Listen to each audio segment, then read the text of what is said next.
Hello there. You might have heard that yesterday there was going to be one of Julian Batshitler's completely off-the-rails anti-co-governance tour meetings held at the Mount Eden War Memorial on Dominion Road in Tamaki Makaurau. That got cancelled. All events for that night got cancelled because of health and safety concerns, which, if you ask the commentators on social media, they will tell you it is all a breach of freedom of speech. But it's really not. And if you listen to Julian's really weird first-person, third-person statements that he put out, there's a lot to go through. I'm not going to sit here and bitch about it all. It becomes really clear that he feels that this is all because of co-governance's fault, which it clearly isn't. And here, let me show you why that is. It actually comes down to a tour from 2018 from two alt-right speakers. Do you remember when Southern and Molyneux were touring around and trying to get speaking engagements that kept being cancelled and pulled? Well, Auckland Council was one of those speaking locations over in Takapuna, and it got cancelled based on health and safety reasons.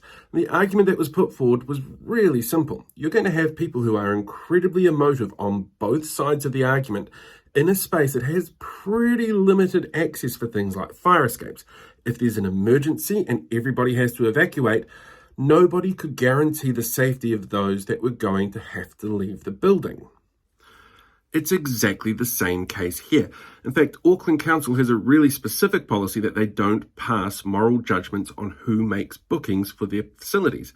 But they have to be very careful about health and safety because the people that organised that first alt-right speaker conference thingy sued them, took them to the court, and it went all the way to the High Court, where the High Court decided that yes, Auckland Council did have justification to stop that booking because of those very specific health and safety reasons.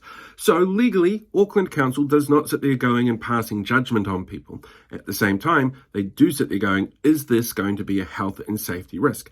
It's why they couldn't rescind their permit speaker thing that they gave for Posey Parker. It was outdoors, whereas this is an indoor venue, and therefore it comes with different risks. And knowing full well that it's highly publicised and that there was going to be an alternative protest outside, Council made the decision to pull the plug.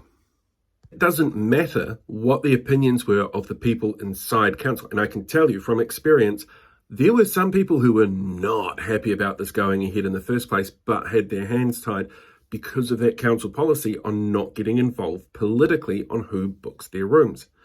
But when it comes to legally, well, that's exactly what it is that they did.